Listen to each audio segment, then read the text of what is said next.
How's it going? I'm Ramps. Hey you, I'm Liam. And we are Beyond Fluency. Beyond Fluency is a channel that focuses on personal development topics, but for non-native English speakers.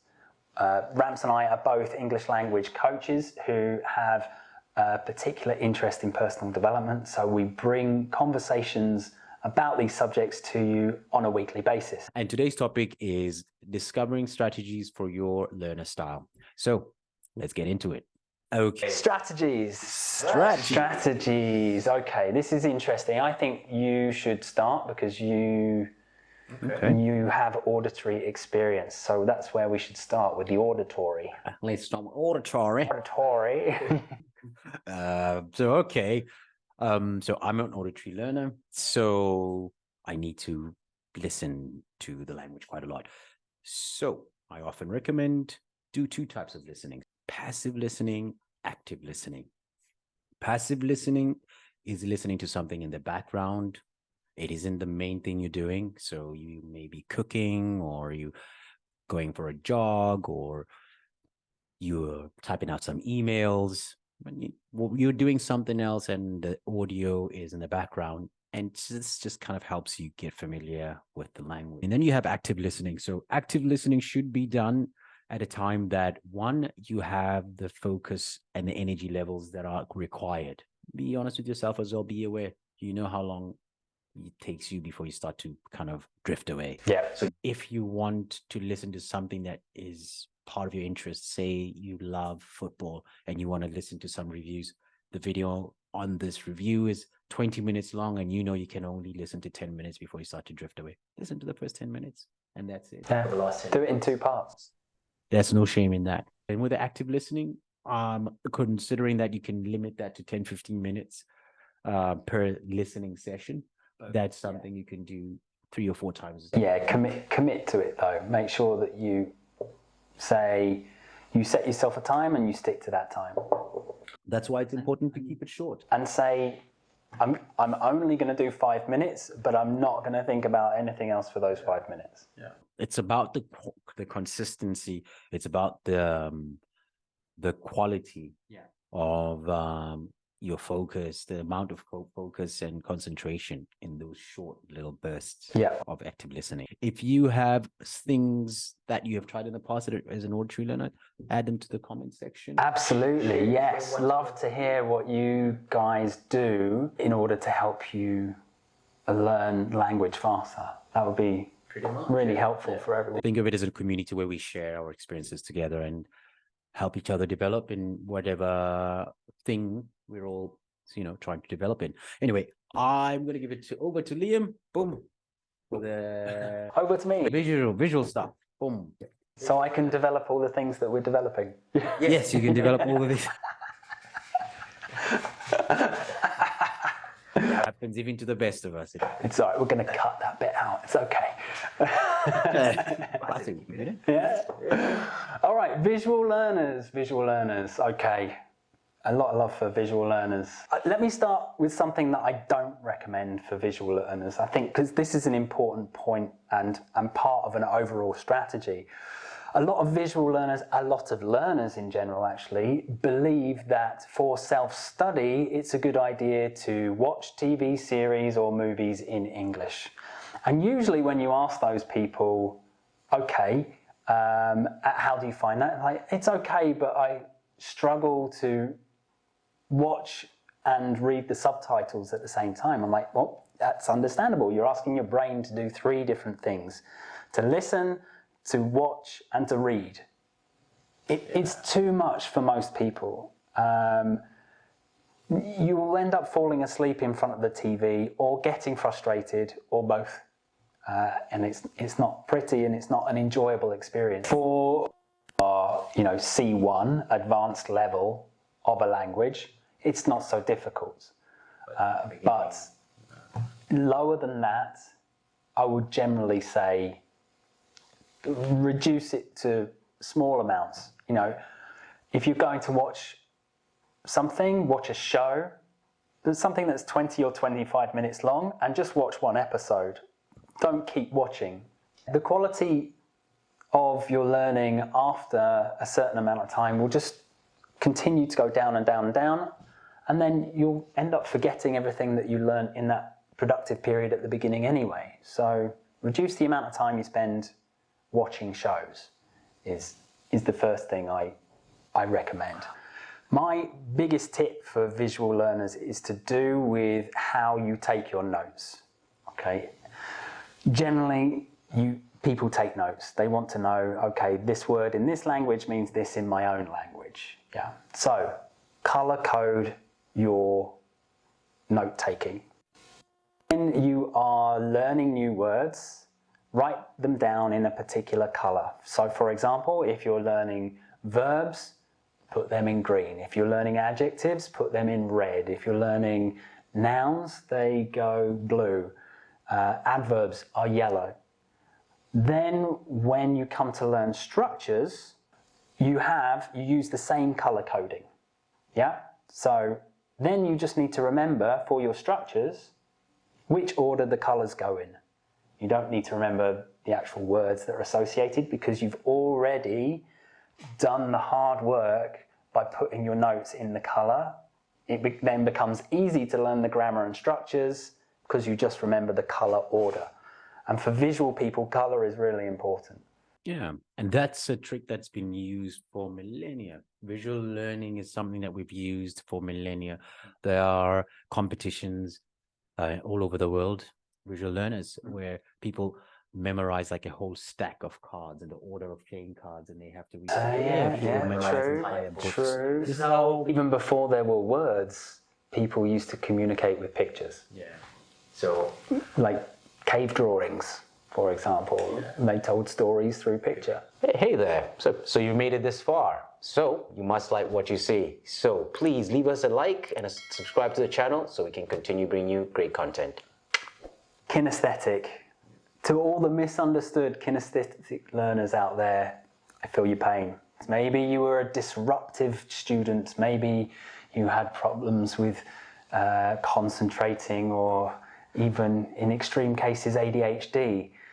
It's more likely that actually you're an active learner and you're not very auditory at all. You're the type of person that kind of needs to roll up their sleeves and need to do something in order to learn it. Okay, very practical people. The thing that works for me, because I'm kinesthetic, gamifying things. So turning something into a game or competition is a great way to engage with what you're doing. Using fun is so important for kinesthetic learners. For lower levels, it's much easier. You know, you can use sticky notes, you put them on things. Maybe you use a language app. Like I've spent 2 years learning Italian through Duolingo because it's really good to get you to upper intermediate level. So that's B2. By the time you get to B2 level, usually you have a good enough language that you can start using more traditional, watching TV, watching movies, listening to podcasts, reading newspapers. It's much easier to gather language in that way. But to actually get you to that point is more difficult. So I use gamifying things. most of the language apps are basically built on gamification. Absolutely. So if you're using language apps, you're already doing... Because it's a great way to keep you engaged. They introduce streaks. People like, when they get on a streak, they don't like to lose their streak. It awards points and has competition. It has leagues. It has learn with your friends. So you get to keep track of how many points your friends have scored that week. That level of engagement is really useful for kinesthetic learners. And your history as well, to add to that, like you can outdo yourself in your practices. Exactly. Oh, this week I got 1,500 points. But last week I got 1,300, so I did 200 points more work this week than I did last week. And then for those higher level kinesthetic people, carry on with the gaming theme, but maybe start playing table games in that language. Maybe go on Amazon and instead of buying your native language version, buy the English language version of that game and play in English. Monopoly, Scrabble. Scrabble's a good There's much more interesting table games than Monopoly and Scrabble now. You can, I don't know, like tabletop gaming is at a peak at the moment in terms of the amount of different things that you can do. Tabletop games. Yeah, like board games. Okay. So I was see. I wouldn't. I normally say board games. I need to educate him about board games, obviously. Yeah. Okay. Bit too fancy. No matter what your interest, there is a board game that will fit into it. So find something you like the sound of. Play in English. Join a group of people that like to play board games in English. Join a club or a group of people who have shared interests and start practicing your language in those kind of environments. It's going to be much easier to do it in an environment that you're doing something you enjoy than if you're just going to join a generic meet up for drinks once a week kind of group. Yeah. I think we're saying take ownership over your learning, especially the speaking part, because everything else you can do on your own, but the speaking is something that requires you to take ownership over. So Liam has shared some really useful tips and advice in that regard. Yeah. But when it comes to the speaking part of your development, yes, you have lessons. Yes, you have sessions with coaches and so on, and those are very useful. But as we've said, twice a week, 3 times a week isn't enough. Yeah, exactly. But we've saved the best till last. Yeah. We've got a super tip for you. We'll come right to that. If you'd like to receive a complete transcript for today's and all future podcasts, then click on the link in the comments below to take you through to our weekly newsletter sign up. Okay, super tip. Super duper tip. We've actually got 2 super tips for you. The first one, I recommend this to everyone. It doesn't matter what learner type you are. Actually, this is one of the best things that you can do for your understanding, your listening skill, for your acquisition, so getting new vocabulary, learning new structures, and also for your pronunciation. For these 3 things, this tip is amazing. Can I hear the drum roll? Reading and listening. So. But what do you mean? By golly, it's the best thing you can possibly do. What I mean by reading and listening is listening to someone reading the same thing that you have in front of you. Okay, you can achieve this in different ways. The most popular way would be to have an audio book that you're listening to and the physical book that you're reading along with at the same time. You can also get a podcast and download the transcript of the podcast. It doesn't matter how you do it, but by listening to a native speaker reading the same book that you're reading, it's going to help you make those connections between the words as they're said and the words as they're written, which, as we know well in English, is one of the things that holds people back from understanding native speakers when they're talking, especially in the business environment. So it's also what holds people back from reading. What do you mean? Because often I've had clients in the past say that, like, I'd like to read in English, but I never know if what I'm reading, how I'm pronouncing the word is correct. Yeah. So it takes out doubt. Yeah, exactly. It eliminates doubt immediately. Exactly. And when you're listening to someone else read the words, it helps you read faster as well, because you're not saying the words in your head, you're listening to someone saying the words at a natural speed. So you can actually follow along much quicker. Now, you're not going to understand everything. It's not the magic pill that changes. There is no such thing. But that's what people are here for. You're disappointing people now. Stick around, guys. There is a magic. Just so you know, this podcast is all about disappointment. You're not going to like what we have to say a lot of the time, unfortunately. No, it's true, though. Like, it comes down to how you're using these tools and techniques. If you use it once and expect to be fluent, you're going to be disappointed, right? Then you didn't. If you do these things consistently with practice over time, you're going to get better, right? That's how it works. Unfortunately, that's just how learning works. that's how life works. Let's be honest. Come on. You do things repetitively over time, you get better at them. School is 12 years, work is 40 years, you know. But I could think of other examples, but this is a family show. yeah. Keeping it clean. Anyway. So that's super tip number one. Super tip number one, reading and listening. The trick with reading and listening is consistency of practice, yes, but set yourself an amount of time to do this exercise. Do not stop. Continue until you have completed the amount of time that you have set yourself, or the amount of pages. You keep track of what it is. If you want to do 1 page a day, that's fine. If you want to do 5 minutes a day, also fine. But you keep track of what that is and you stick to it. You do not stop to find out what singular words mean. You keep going so you understand the general context. When you have finished, then you go back to the words that you were curious about. And it doesn't have to be every word that you didn't understand, but it's important to go to the words that you think, I want to know what that means. I'm really curious about that word. The brain loves to answer unanswered questions. So if you go, oh, that's a really interesting word, what does it mean so that I can then use it again in the future?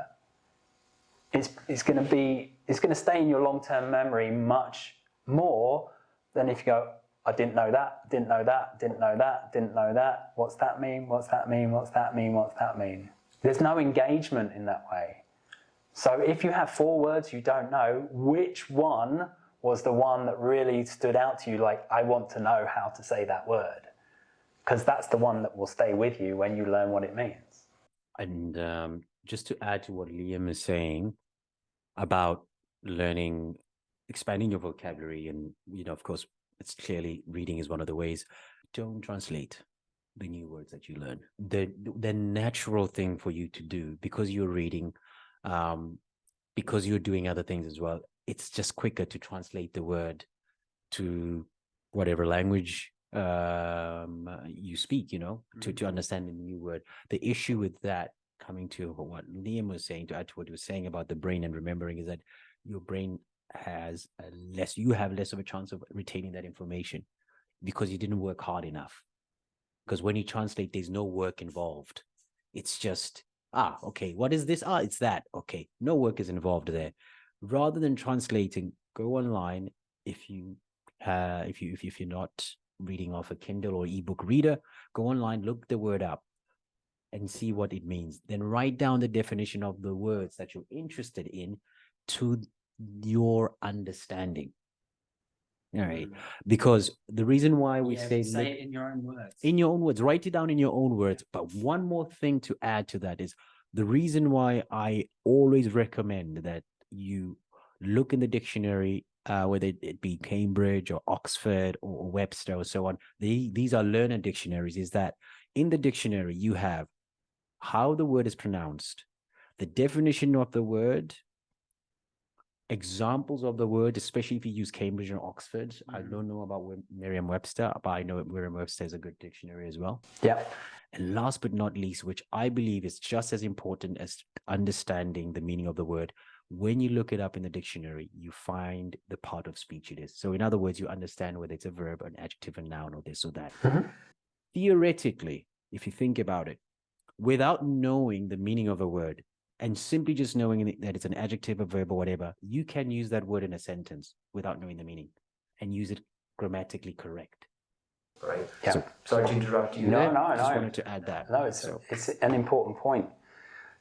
You've got to remember as well is there's not always a direct translation. So if you look it up on a translator and it comes up with what that word is in your native language, it may misinterpret how this word is being used in English, for example. try typing in "it's raining cats and dogs" and translate that and see what you get as a translation. Right.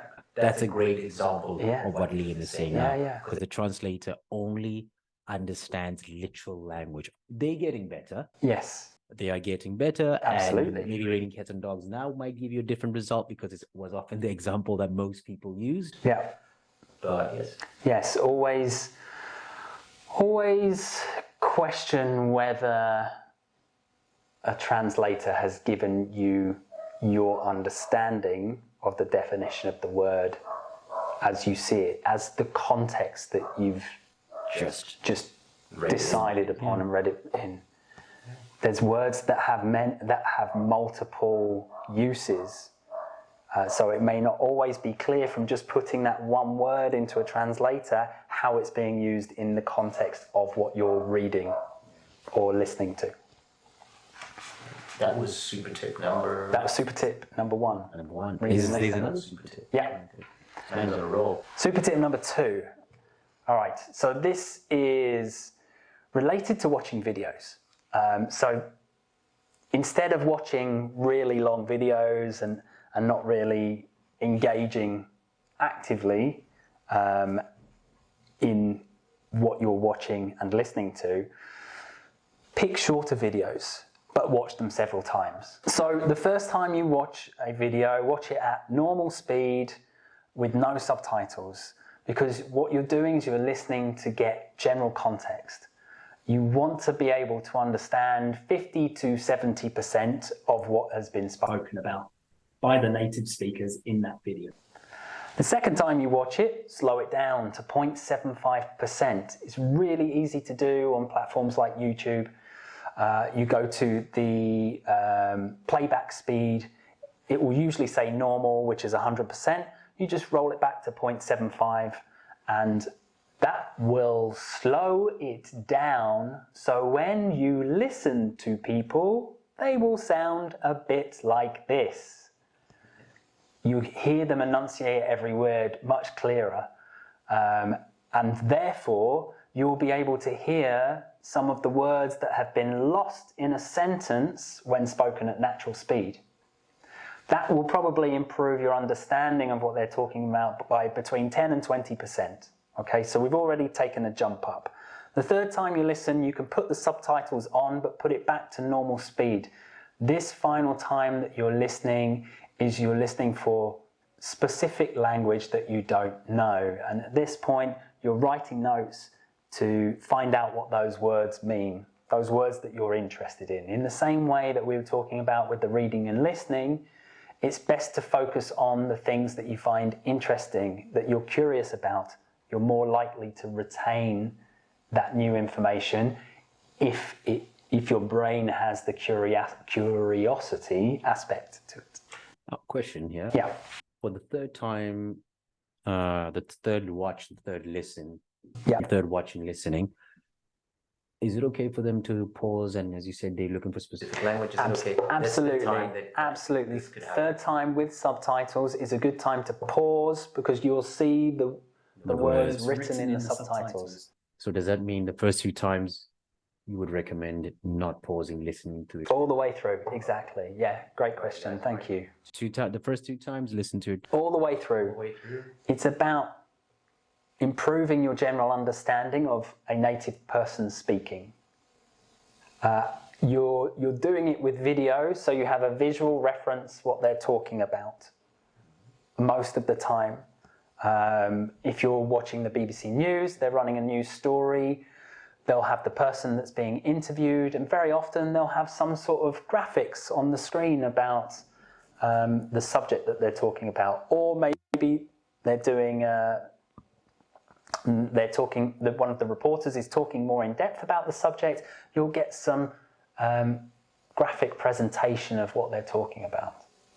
There'll be some sort of animation or a graph, statistics, something like that. You'll get a visual reference for what they're talking about. So you'll start picking up information through just doing that, watching it all the way through. Yeah. Nice. There you go. Okay, guys. So that brings us to the end of today's session. It's been an absolute pleasure being here. With Yeah. If you made it this far, thank you. I appreciate it. Yeah.